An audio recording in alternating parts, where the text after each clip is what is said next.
kepada Allah Subhanahu wa taala. Al-khaufu minallah. Takut kepada Allah Subhanahu wa taala adalah seafdal-afdalnya kedudukan di dalam agama. Karena takut itu bagian daripada rukun ibadah hati. Di mana kita tahu bahwa rukun ibadah hati itu ada 3 yang disebutkan para ulama. Pertama adalah al-mahabbah, kecintaan seorang hamba kepada Allah Subhanahu wa taala. Yang kedua al-khauf, perasaan takut kepada Allah Subhanahu wa taala. Dan yang ketiga ar-raja'u, perasaan harap kepada Allah Subhanahu wa taala. Inilah 3 rukun ibadah hati. Di mana 3 rukun ibadah hati ini mempengaruhi ibadah-ibadah badan. Karenanya ibadah itu tidak akan berpahala kalau sampai satu di antara rukun ibadah hati ini tidak tertanam saat melakukan taqarrub ilallah, beribadah kepada Allah Subhanahu wa taala. Karena terkadang 3 rukun ibadah ini justru membatalkan ibadah.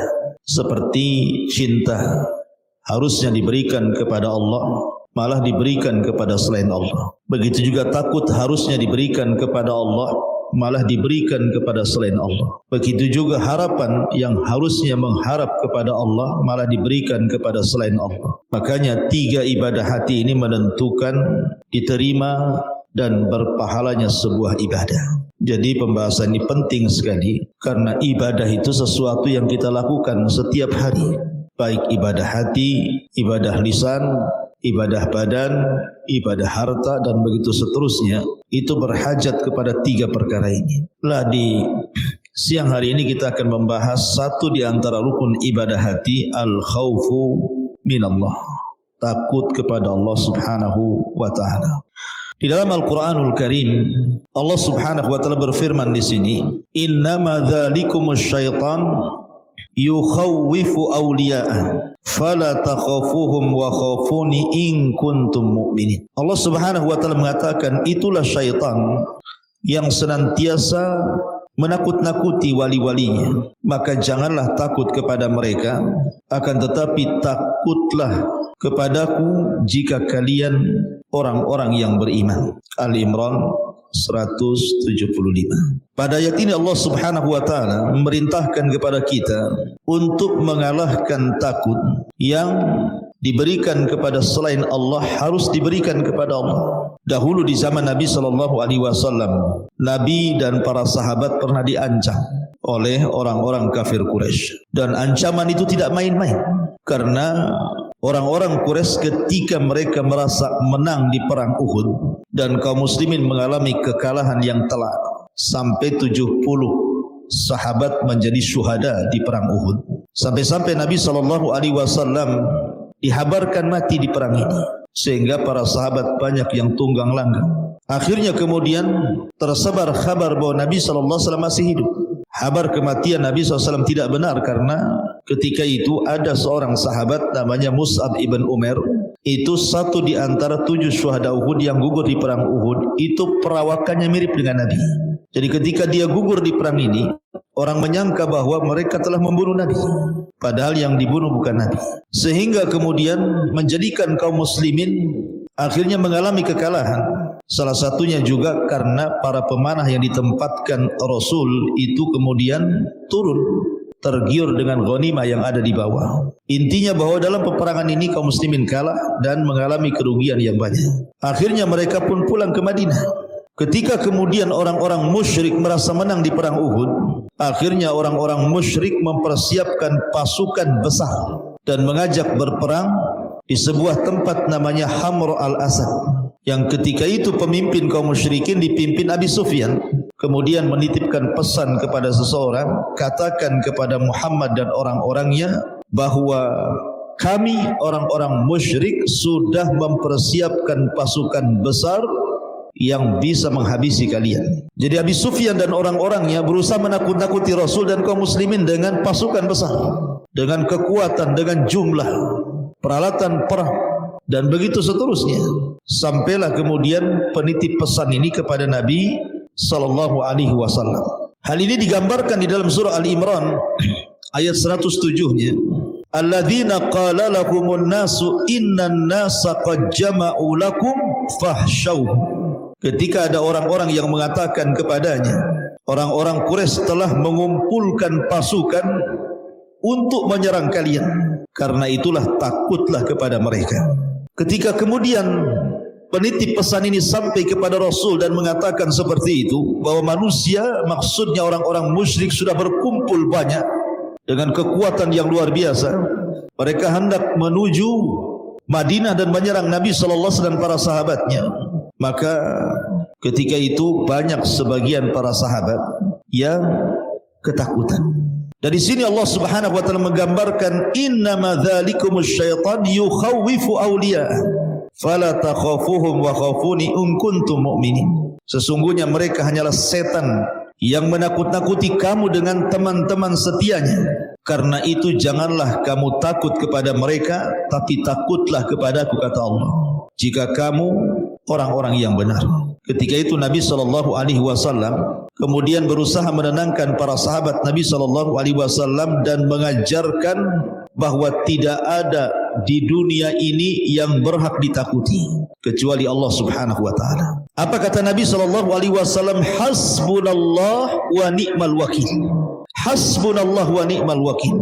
Cukuplah Allah Subhanahu wa taala, dialah pelindung dan dialah sebaik-baik pelindung, kata Rasul. Maka ketika Nabi SAW kemudian berusaha menanamkan tawakal yang kuat kepada Allah Subhanahu wa taala, bahwa di alam semesta ini tidak ada yang berhak ditakuti kecuali Allah Subhanahu wa taala, maka Allah katakan fazaduhum imana. Maka para sahabat kemudian bangkit lagi keimanan mereka dan mereka siap bertempur kembali bersama Nabi SAW. Begitulah Nabi SAW menanamkan rasa takut kepada para sahabat kepada Allah. Ya, karena kalau bukan kepada Allah rasa takut kita berikan, kepada siapa? Bukankah Allah Subhanahu wa taala Wahidul Qahhar, satu-satunya zat yang bisa menghancurkan siapapun sekehendaknya? Bukankah di tangan Allah Subhanahu wa taala semua alam semesta ini? Lihat pada hari kiamat, bumi dalam genggaman, langit bisa digulung, bintang bisa dijatuhkan, lautan bisa ditumpahkan. Takut kepada siapa lagi kalau bukan kepada Allah Subhanahu wa taala? Dia yang mengatur rizki, dia yang menahannya. Dia yang memberikan penyakit, dia yang memberikan obatnya. Dia yang memberikan ketenangan, dia pula terkadang memberikan ketidaktenangan. Semua diatur oleh Allah Subhanahu wa taala. Kalau bukan takut kepada Allah, takut kepada siapa lagi? Alam semesta ini ada di genggaman Allah Subhanahu wa taala. Rasul ingin tanamkan perasaan ini kepada para sahabat. Jangan takut kecuali kepada Allah. Bangkitlah para sahabat. Kemudian mereka siap bertempur melawan orang-orang Quraisy yang dipimpin Abi Sufyan. Berangkatlah mereka dengan Rasul ke tempat yang disepakati yang disebut dengan Hamral Asad. Sampai di sana orang-orang musyrik ketakutan. Kemudian mereka pulang kembali ke Quraisy. Lihat, kalau orang menyandarkan kepada Allah Subhanahu wa taala, maka tidak ada yang perlu dia takuti. Apa yang ditakuti? Sandaran kita Allah. Bukankah hajat kita ini yang memenuhi Allah? Lalu takut kepada siapa? Makanya penting kita ini jangan pernah menyandarkan kepada makhluk, karena makhluk itu tidak bisa apapun. Kalau hendak menyandarkan sesuatu, sandarkan kepada Allah. Katakan, Bu, qala ya Rabb, ya Rabb. Jadi kalau ibu butuh sesuatu, berhajat kepada sesuatu, ingin menghindari sesuatu, maka katakan kepada Allah, ya Rabb, wahai Rabb, berikan sesuatu kepadaku. Maka siapapun yang mengatakan ya Rabb, wahai Rabb, dan meminta sesuatu kepada Allah, maka tidak pernah ibu akan kecewa selamanya. Tapi kalau ibu meminta kepada selain Allah Subhanahu wa taala, siap-siap kecewa. Karena selain daripada Allah Subhanahu wa taala tidak sanggup memberikan hajat kita, tidak sanggup memberikan kepada kita apa yang kita cari, baik dari mencari manfaat ataupun mencegah madarat. Semua adalah perbuatan Allah Subhanahu wa taala. Kalau orang bersandar kepada makhluk, maka kita akan hina. Bersandarlah kepada Allah, zat yang memberikan segala sesuatu. Bukankah Allah Subhanahu wa taala yang mengatakan setiap sepertiga malam kepada hamba-hambanya, man yad'uni fa astajibalah, Wa man yas'aluni fa'utiya. Wa man yastaghfiruni fa'aghfirlah. Siapa yang berdoa aku kabulkan. Siapa yang minta aku beri. Siapa yang minta ampun ku ampuni dosa-dosanya. Siapa manusia yang bisa menawarkan 3 perkara ini, Bu? Tidak ada. Sekaya-kaya manusia tidak pernah mengatakan apapun yang kau minta aku beri.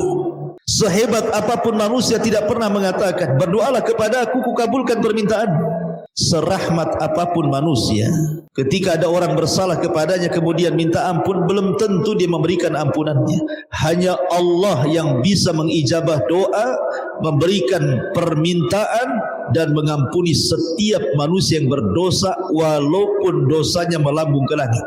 Sudah pantas Allah Subhanahu wa taala kita takuti, kita agungkan. Maka di sini Allah Subhanahu wa taala mengatakan innama dzalikumus syaitan yukhawwifu awliya'a fala takhafuhum wa khafuni in kuntum mu'minin. Sesungguhnya mereka hanyalah setan-setan yang menakut-nakuti kamu dengan teman-teman setianya. Karena itu janganlah kamu takut kepada mereka, tapi takutlah kepadaku jika kalian orang-orang yang beriman. Ketika Allah Subhanahu wa taala menyandarkan rasa takut dengan keimanan, menunjukkan bahwa syarat keimanan itu harus ada perasaan takut. Maknanya bahwa takut itu mempengaruhi iman. Kalau takutnya kuat kepada Allah berarti kuat pula imannya. Kalau rendah takutnya kepada Allah, rendah pula imannya. Jadi rasa takut kepada Allah itu termasuk syarat daripada keimanan. Maka jangan pernah kita berikan rasa takut ini kecuali kepada Allah Subhanahu wa taala. Lalu takut kepada Allah Subhanahu wa taala itu seperti apa? Yang pertama, takutlah kepada Allah akan azabnya. Karena Allah Subhanahu wa taala berfirman dalam surah Az-Zumar ayat 16, lahum min fawqihim dhulalun minan nar wa min tahtihim dhulalun dzalika yukhawwifullahu bihi ibadah ya ibadi fattaqun. Di atas mereka penduduk neraka itu ada lapisan-lapisan dari api, dan di bawahnya juga ada lapisan-lapisan yang disediakan bagi mereka dari api.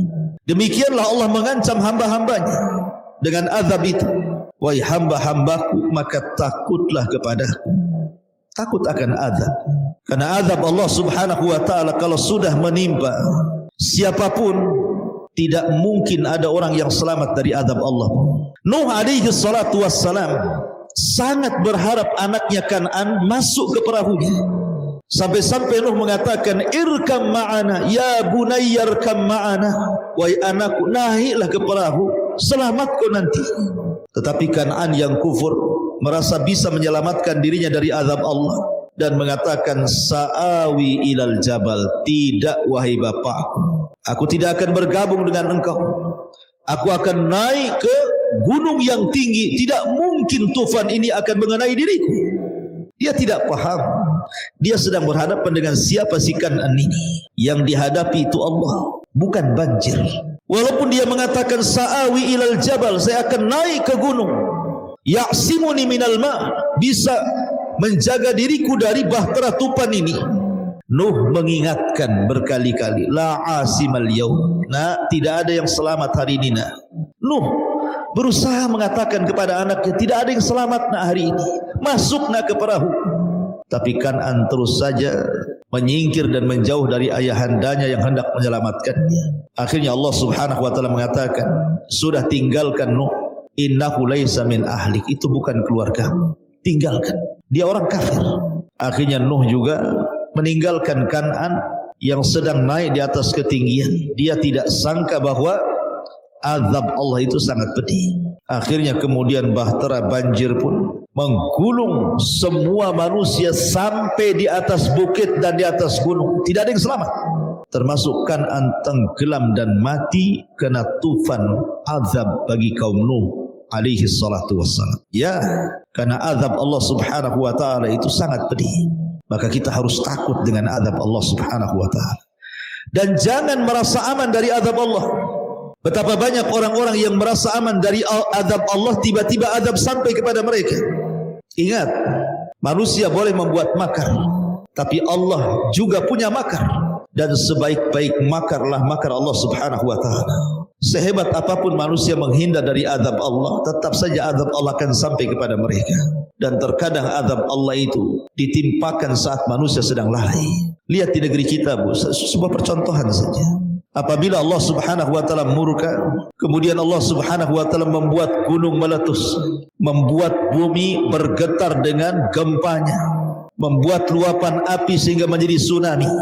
Siapa yang bisa menyelamatkan? Harta benda yang mereka kumpulkan sedari kecil sampai kemudian memiliki rumah tingkat megah mewah, kendaraan, habis disapu dengan gempa, disapu dengan banjir, disapu dengan lahar dan begitu seterusnya.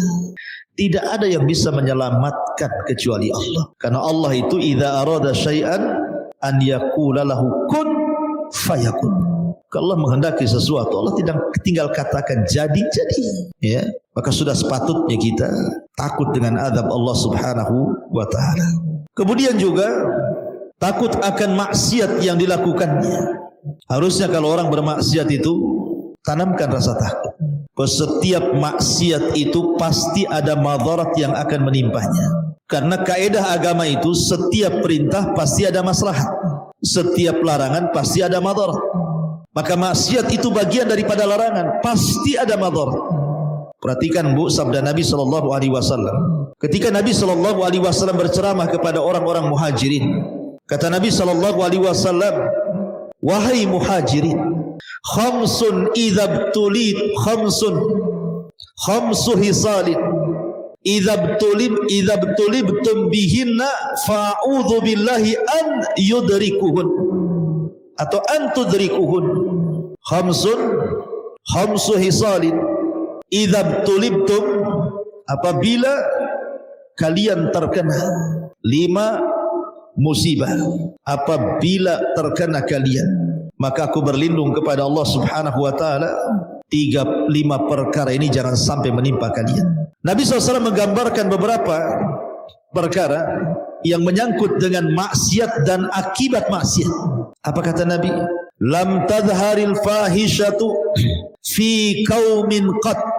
Tidaklah sebuah kaum terang-terangan melakukan perzinahan, homoseksual, lesbi, LGBT, hatta yu'linu biha, sampai dia terang-terangan, sudah tidak punya rasa malu lagi.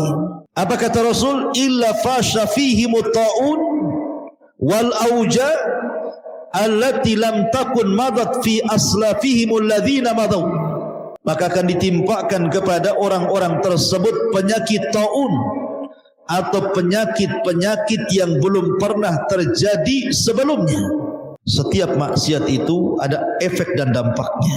Ketika Nabi SAW mengatakan apabila sebuah fahisyah, perzinahan, homoseksual, lesbi, LGBT dan yang lainnya terang-terangan dilakukan, dibela, maka Allah akan kirim kepada mereka azab. Berupa apa? Disebarnya penyakit. Sampai hari ini yang namanya penyakit AIDS yang belum pernah ada di zaman Rasul dan juga para sahabat dan di zaman salaf, dan baru tersebar di zaman kita. Para pakar berusaha untuk mencari obatnya. Para doktor-doktor, profesor-profesor, para penemu berusaha mereka meneliti ini penyakit apa. Mereka berusaha untuk mencari obatnya, dan sampai hari ini belum ditemukan obatnya. Mereka tidak sadar sehebat apapun pertemuan dan penelitian mereka untuk mencari obat yang namanya penyakit AIDS itu percuma saja. Karena yang mereka lawan itu bukan penyakit. Yang mereka lawan itu bukan AIDS-nya, bukan. Yang mereka lawan itu Allah. Sekalipun ditemukan obat-obatan yang bisa menyembuhkan AIDS itu, Allah bisa mengirim penyakit yang lain, bakteri yang lain yang mungkin boleh jadi lebih dahsyat dibandingkan AIDS. Karena yang mereka lawan itu Allah. Mereka tidak sedang melawan penyakit. Yang bisa menyembuhkan dan menghentikan peredaran penyakit ini adalah berhenti untuk tidak melakukan fahisyah. Itu yang dikehendaki Allah.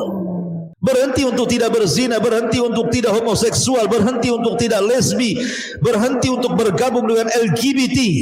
Itu yang Allah kehendaki.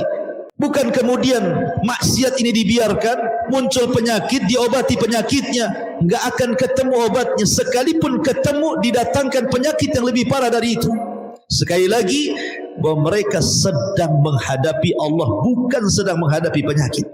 Maka takutlah akan maksiat kepada Allah Azza wa Jalla. Contoh yang kedua, kata Nabi SAW, malam yang kusu mikyala wal mizan illa ukhidhu bis sinin wa syiddatil ma'unati wa jawri sultani alaihim. Selama mereka tidak meninggalkan di dalam mengurang-urang takaran, mengurang-urang timbangan, mengurang-urang meteran, atau istilahnya curang dalam berdagang, melakukan riba dalam berdagang, menzalimi orang dalam berdagang, mengambil hak orang dalam berdagang, dan yang semacamnya, kecuali ditimpakan 3 azab kepada mereka. Pertama, azab pacaklik yang berkepanjangan. Yang kedua, susahnya ekonomi. Dan yang ketiga, dikirimkan para penguasa zalim. 1 maksiat, azabnya 3. Na'udzubillah. Maka takutlah kepada maksiat.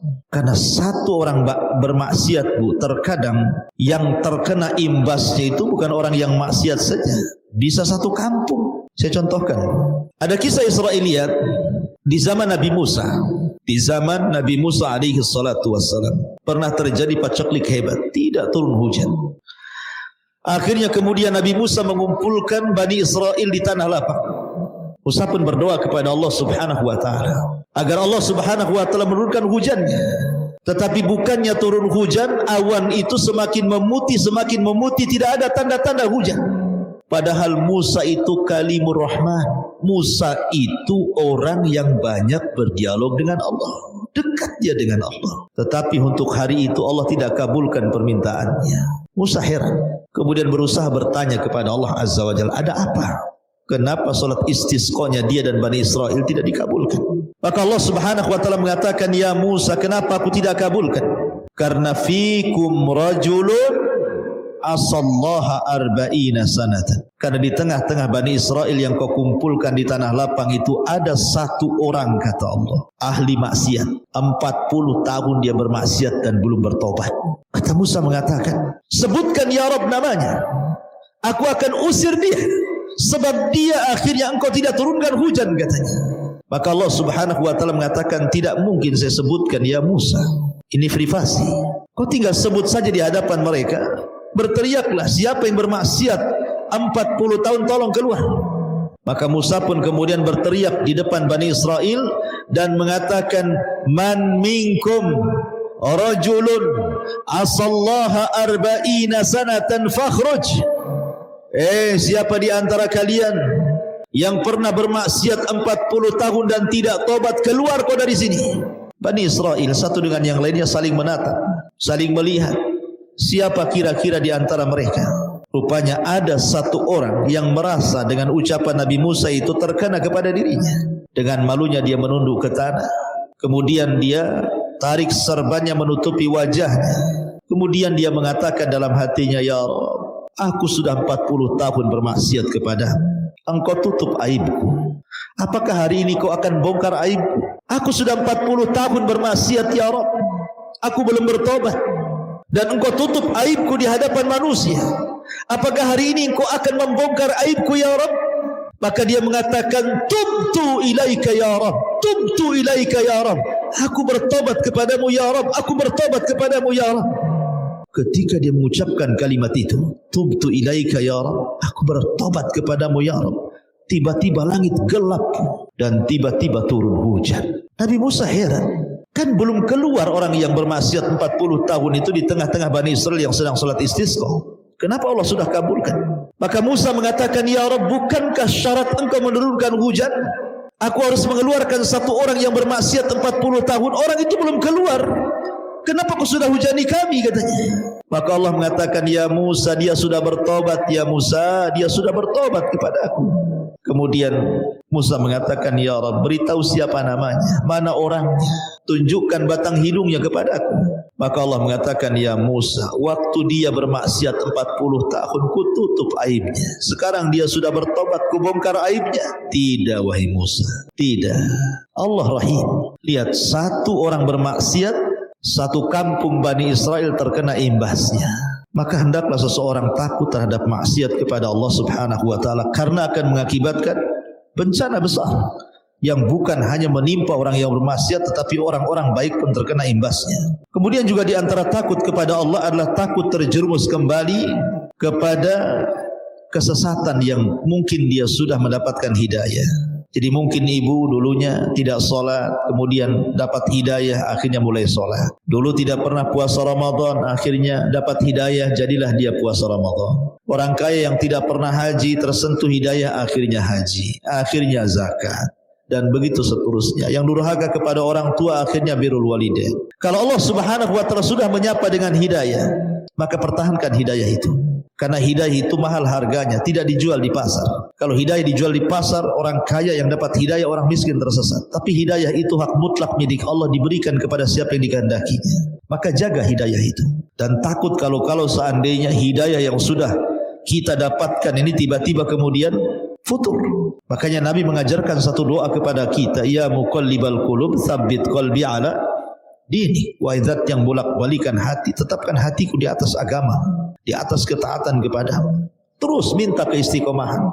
Jangan sampai hidayah ini bergeser dari istiqomahnya. Itulah bentuk takut kita kepada Allah Subhanahu wa Ta'ala. Termasuk juga takut kepada Allah adalah takut kita diwafatkan dalam posisi su'ul khotimah. Takut ini yang ditakutkan semua orang, bukan orang awam saja. Para ulama takut kepada perkara ini. Karena ibrah itu soal kematian, bukan di mana kita mati. Ibrah kematian itu bukan di mana kita mati, tapi bagaimana caranya kita mati. Karena saat orang itu detik-detik sakaratul maut, syaitan itu paling senang datang. Karena syaitan tidak ridho kalau seandainya seorang mukmin mati husnul khatimah. Maka syaitan akan masuk ke waswasnya, supaya dia takut, supaya dia tidak berhusnudzon kepada Allah, supaya dia mati dalam posisi su'ul khatimah. Makanya takut akan ini penting sekali. Karena ada hadis yang mengatakan antara orang dengan sorga itu tinggal satu hasta. Tiba-tiba dia mengamalkan penduduk amalan neraka, Allah masukkan pula ke neraka dia. Makanya ada satu kisah daripada Imam Ahmad ibn Hanbal rahimahullahu ta'ala. Jadi Imam Ahmad ini ketika hendak meninggal, anaknya bercerita, lisannya Imam Ahmad tiba-tiba mengucapkan kalimat ba'ad katanya. Belum katanya. Jadi anaknya bercerita ketika Imam Ahmad mulai siuman dari sakarat mautnya itu, wahai abi, ketika engkau koma, engkau mengucapkan ba'du, belum. Apa maksudnya? Maka Imam Ahmad mengatakan, ya bunayya, inna iblisa waqifun fi zawiyatil baiti wa huwa adun ala usbu'ihi wa huwa yaqul futtini ya Ahmad faqulu la ba'du.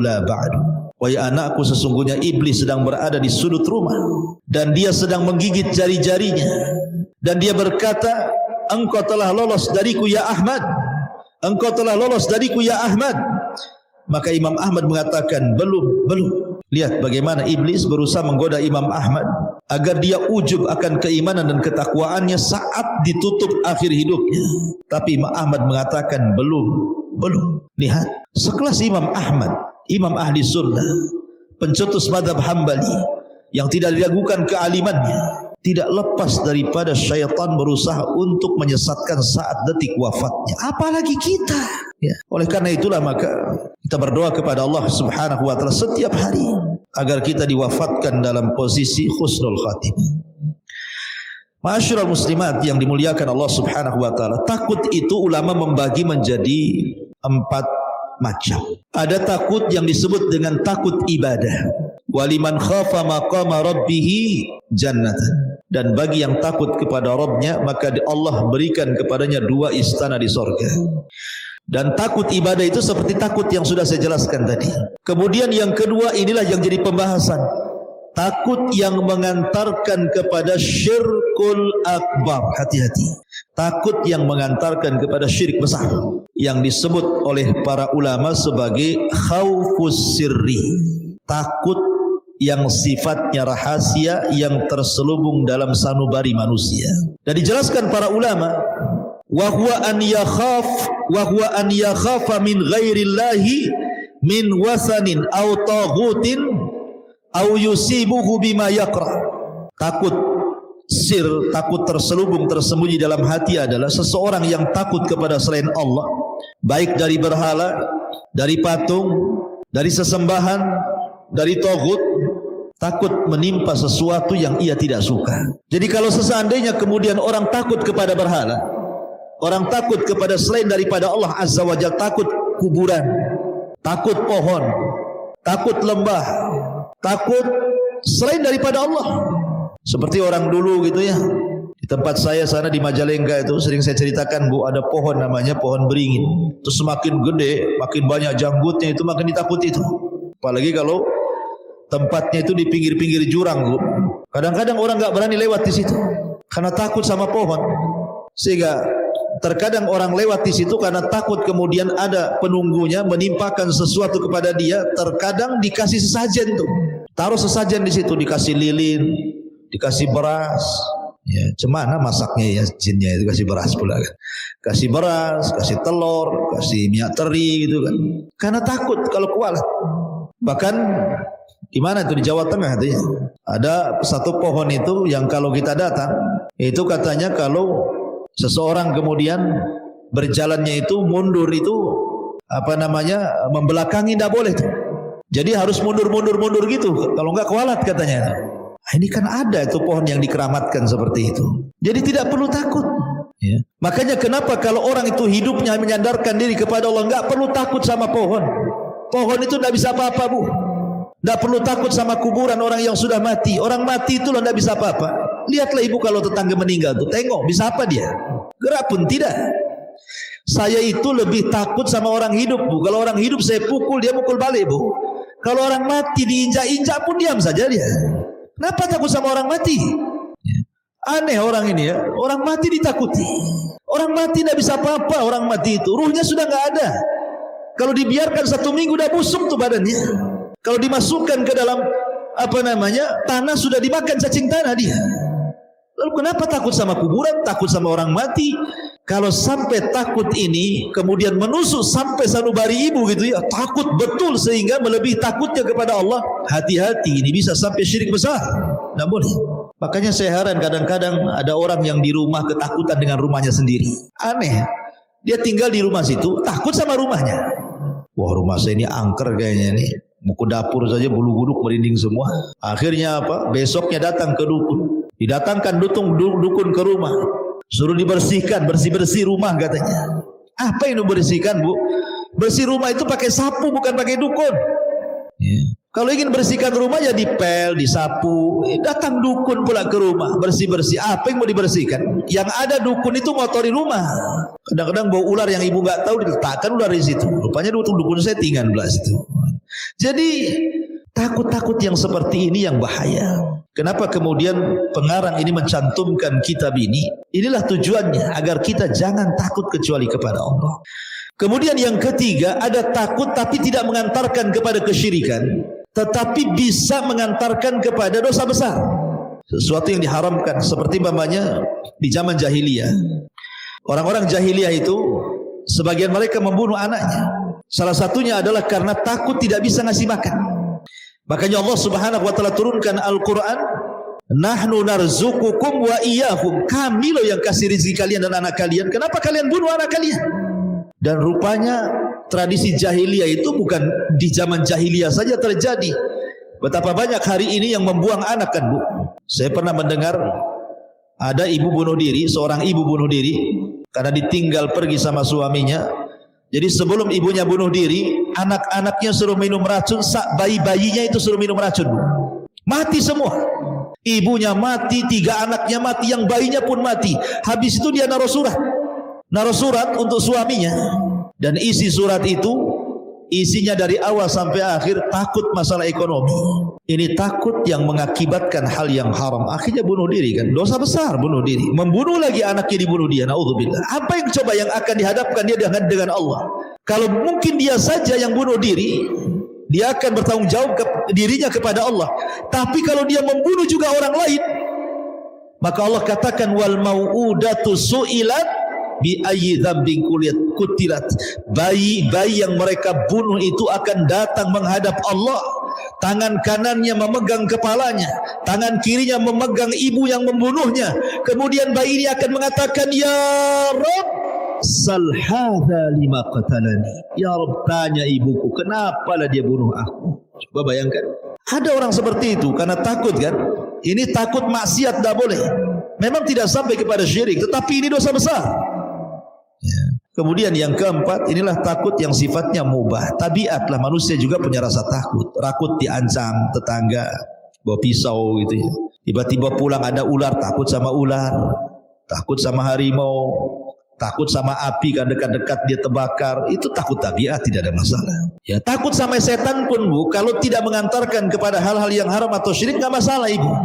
Umpamanya ibu lewat kuburan Tamiang di sini, malam-malam ibu ya dari Batu Haji mau balik gitu ya. Kan mesti lewat Tamiang tuh. Pas lewat pintu gerbang kuburan kok bulu-bulu kok pada berdiri semua. Yang tadinya 60 Bu, jadi 120 kecepatannya. Kenapa kok dikecepatkan motornya? Takut Ustaz. Takut seperti ini syirik? Tidak. Tidak. Selama ibu tidak melakukan hal-hal yang diharamkan, hanya takut sebatas itu saja. Takut akhirnya ibu ngebut, ibu lari gitu ya. Atau kalau di rumah takut dengan kamar mandi ibu selimutan gitu ya. Karena setan itu kan berusaha menakut-nakuti ibu ya Bu ya. Setan itu akan berusaha mencari media-media yang dengan media itu cemana orang itu takut sama dia. Terkadang ibu di rumah lagi hujan, datang setan, gorden pula digoyang-goyang. Ya, ibu takut tengok gorden goyang-goyang. Padahal yang goyang-goyang angin. Kemudian di rumah ada pohon mangga. Mangganya kan besar Bu. Kemudian kalau ada kilat, nampak bayangan mangganya goyang-goyang. Disangka setan. Tiba-tiba kemudian di dapur angin kencang. Jendela pula ibu lupa nutup. Kencang pula angin itu masuk ke dapur, ada kaleng kongguan kena angin gebrang gitu kan. Takut ada setan di dapur katanya. Padahal kaleng kongguan tuh. Pokoknya yang namanya setan itu dia berusaha Bu. Dia mungkin lewat angin, lewat goyang, lewat bayangan, lewat suara. Memang begitu setan itu hendak nakut-nakuti kita. Makanya rahasia supaya kita tidak takut kata Rasulullah, kalau setan lagi nakut-nakuti ibu kayak gitu Bu, dengan bayangan, dengan goyangan, dengan suara, dengan angin, dengan apa kan, kata Rasul, jangan pedulikan. Baca basmalah, tinggalkan. Contoh, ibu mau ke dapur, kok gelap pula, PLN ini tak nyala-nyala, hujan deras, anjing tetangga pulang gonggong gitu kan. Kok kayaknya takut saya. Akhirnya mau ke dapur tak jadi. Enggak boleh. Jadikan saja, apa masalahnya? Ibu mau ke dapur mau kencing nanti enggak jadi, nanti kencing di botol pula di kamar kan itu.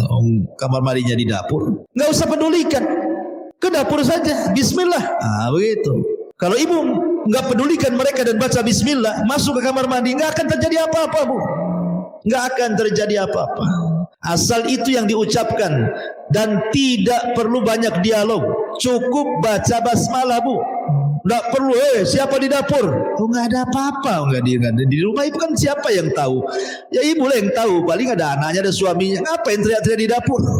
Siapa di luar? Saya di dalam. Enggak perlu. Baca basmalah. Masuk kamar mandi. Selesai buang hajat, balik lagi ke rumah, ambil selimut, kurung. Selesai. Jadi tidak boleh, karena setan lah takut yang seperti ini sebenarnya tidak ada masalah. Karena setan itu musuh juga, takut sama musuh nggak apa-apa. Yang jadi masalah itu Bu, kalau takut sama setan, kemudian ibu mengantarkan takut itu melakukan sesuatu yang diharamkan. Kalau haram ya haram, kalau musyrik ya syirik gitu ya. Contoh gara-gara takut ngundang dukun jadi syirik jadinya. Atau umpamanya takut langsung ibu ambil handphone browsing. Kalau ada setan di rumah apa yang harus dilakukan? Rupanya di internet itu harus gantungkan bawang putih, bawang merah, bawang ini, bawang itu, semua bawang digantung Bu. Sayanglah bumbu dapur tuh ya. Berarti ibu salah web tuh ngetiknya, bagaimana cara ngilangin setan, masuk pula ke web dukun ya. Itulah yang jadinya kan masuknya ya. Kalau mau cari web yang Ustadz Sunnah lah, gimana menurut sunnah ngusir setan, baru keluar semua doa-doa di situ ya. Kalau masuk web dukun ya lah keluar bawang putih, bawang merah, cabai hijau, cabai merah, semua keluar ya Bu ya. Jadi yang menjadikan syirik itu bukan takutnya. Setelah takutnya ibu ini mau melakukan apa, itu yang kemudian bisa mengantarkan kepada syirik atau hal-hal yang diharamkan. Ini dalil yang pertama yang dicantumkan mu'alif rahimahullah ta'ala. Kemudian Allah mengatakan, Wa qauluhu innama ya'muru masajidallah man amana billahi wal yaumil akhir wa aqamas salata wa ataz zakata wa lam yahsha illallah fa asa ulaika ayyakunu minal muhtadin. Sesungguhnya mereka yang memakmurkan masjid-masjid Allah hanyalah orang-orang yang beriman kepada Allah dan hari akhir, serta tetap melaksanakan salat, menunaikan zakat, dan tidak takut kepada siapapun kecuali kepada Allah. Maka mudah-mudahan mereka termasuk orang-orang yang mendapatkan petunjuk. Di sini Allah Subhanahu wa taala menjelaskan bahwa orang yang memakmurkan masjid itu terbagi dua. Ada yang memakmurkan masjid secara hissi, bangunan, ada secara maknawi, dengan solat, dengan zikir, baca Quran. Dua-duanya memakmurkan masjid, baik yang membangun atau yang mengaji di masjid. Kayak kita sekarang ini, Bu, yang ngaji di masjid ini sedang memakmurkan masjid. Jadi ibu datang ke masjid kemudian ngaji, itu selain dapat pahala ngaji, ibu juga dapat pahala memakmurkan masjid, gitu maksudnya. Jadi ibu duduk di sini itu banyak pahalanya. Pertama dapat pahala taklim, yang kedua memakmurkan masjid gitu. Yang ketiga langkahnya dari rumah ke sini itu terhitung pahala, nanti pulangnya juga. Setelah ngaji Rasul mengatakan kumu maghfuran lakum, kalian sudah diampuni dosanya. Malaikat sudah memintakan ampun kepada Allah kepada ibu yang hadir di majelis taklim. Oh banyak, Bu. Kalau orang hadir di majelis taklim itu macam-macam pahala. Ya, tapi banyak juga yang tak tertarik, tak tahu juga saya. Orang lebih mencukupkan, kan live di YouTube Ustaz. Cukuplah saya nengok di YouTube aja lah, tak perlu datang katanya. Kan sudah ada radio. Beda adab duduk di majelis taklim dengan duduk di majelis YouTube, itu beda, Bu. Kalau orang ngaji lewat YouTube, Bu, ibu bisa sambil makan kerupuk kan, Bu? Pak kerupuk, kadang-kadang suara kerupuknya lebih keras pula daripada suara Ustaz di YouTube. Ibu ya, ibu bisa sambil rebahan, ya kan, sambil ngepel, sambil apa. Coba di sini, Bu, ngaji sambil ngepel, Bu, pulang saya, Bu. Ya. Jadi nggak ada adabnya kalau ngaji lewat media itu. Tapi kalau hadir di majelis taklim ada adabnya. Duduk, nyatat, malaikat mendoakan, datang ketenangan, datang rahmat, macam-macam, subhanallah. Ya. Jadi orang-orang yang memakmurkan masjid ada dua. Ada yang membangun secara hissi, ada yang membangun secara maknawi. Yang maknawi inilah yang dimaksud ayat ini, yang kita bahas di sini. Di mana orang-orang yang masuk ke dalam masjid, salah satunya adalah yang memakmurkan, yang menanamkan rasa takut hanya kepada Allah. Jadi ketika masuk masjid, tumbuhkan rasa takut kepada Allah, supaya makin khusyuk ibadahnya, makin khusyuk ngajinya, makin khusyuk, takut tidak diterima, takut seandainya ditolak, takut macam-macam, sehingga dia makin sungguh-sungguh ibadahnya itu ya. Kemudian mu'alif rahimahullahu ta'ala mengatakan, wa minan nasi man yaqulu amanna billah fa idza udhiya fillahi ja'ala fitnatan nasi ka'adzabillah. Dan di antara sebagian manusia ada sebagian yang berkata, kami beriman kepada Allah, tetapi apabila dia disakiti karena dia beriman kepada Allah, dia menganggap cobaan manusia itu sebagai siksaan Allah. Ini yang banyak ya. Saya ini sudah dulu, Ustaz, saya ini Masya Allah masih suka makan riba, masih suka ya cari penghasilan itu yang haram-haram. Alhamdulillah Ustaz, setelah saya ngaji, saya mulai tinggalkanlah riba-riba itu. Yang haram-haram itu saya mau tinggalkan. Akhirnya kemudian Allah coba dia, Allah uji dia. Dulu masa ribanya penghasilan sebulannya 10 juta, 15 juta nggak kemana. Setelah ditinggalkan riba, dia keluar dari instansi riba, kemudian dia mencari yang halal. Kemudian mulailah dia buka usaha, tak jual gorengan, tak jual es cincau, tak jual ini, jual itu. Sepi, hujan terus, gak ada yang beli.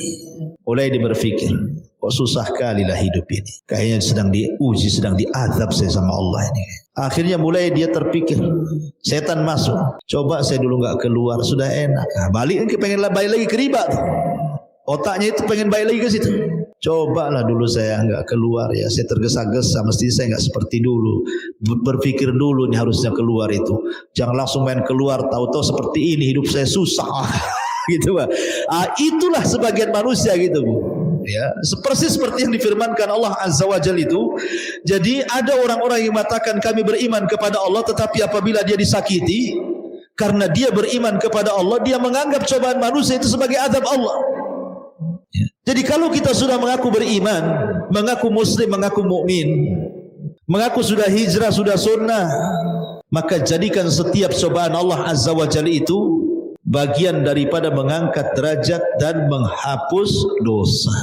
Karena banyak manusia-manusia itu yang mengatakan apabila datang musibah kepadanya, anaknya sakit, terus sakit dapat kunjung sembuh, mulai dia sakhat, marah kepada Allah. Ya Allah, kenapa aku terus yang diuji? Kenapa anak saya terus? Kenapa anak orang lain sehat? Apabila gulung tikar usahanya, ya Allah, kenapa asih saya terus yang diuji seperti ini? Kenapa enggak orang lain saja? Ketika kemudian dia ditimpa sakit, kenapa mesti saya lagi sakit? Kenapa? Pokoknya asih kenapa dan kenapa. Dia tidak mengetahui bahwa maksud Allah itu terkadang mengangkat derajat kita. Boleh jadi mungkin kita dulu banyak dosa, dengan diberikan ujian itu Allah sengaja ingin menghapuskan dosa-dosa itu tanpa beramal dengan cara cukup sabar. Dia tidak paham.